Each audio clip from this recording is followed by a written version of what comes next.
At yun na nga mga kakulit, naandito kami ngayon sa bukid para kumain ng buko. Tignan mo naman si John, miya na naman ng buko para mamayang gabi may laban na naman yan.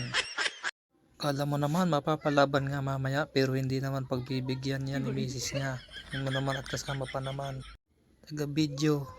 At yun, isang tricycle lang kasama ko. At yun, tamang gintay lang kay misis kasi ang bagal niya maglakad. Humingi pa kasi ng mainit na tubig yan dun sa pinsan namin sa baba. Tignan mo naman habang naglalakad, tamang inom-inom lang ng muna ng kape. Hindi pa kasi kami nag-almusal bago umalis ng bahay. Sa sobrang pagmamadali, nakalimutan na namin mag-almusal. Kaya humingi na lang kami dun sa pinsan namin.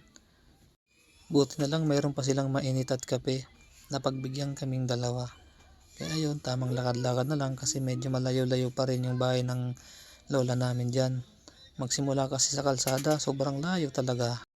Ang mga kapitbahay nga dito ni lola, siguro ang distansya 1,000 meter. Kaya kung manghingi ka ng mainit na tubig, pagbalik mo sa bahay mo siguro malamig na yun, sobrang layo.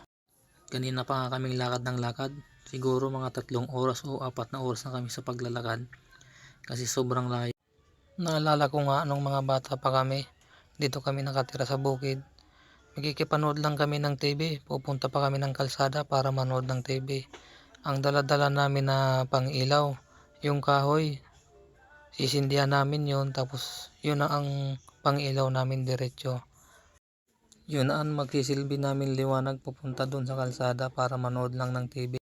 Pagdating namin dun sa bahay ng panonoodan namin, tapos na yung inaabangan namin na pelikula.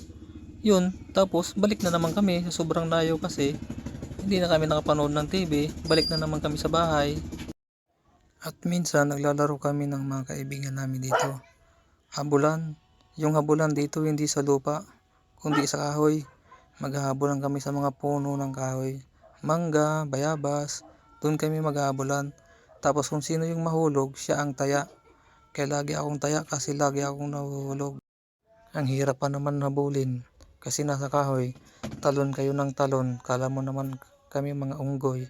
Buti yung mga taga dito sanay na, ako, taga baba, hindi sanay sa habulan ng sa kahoy.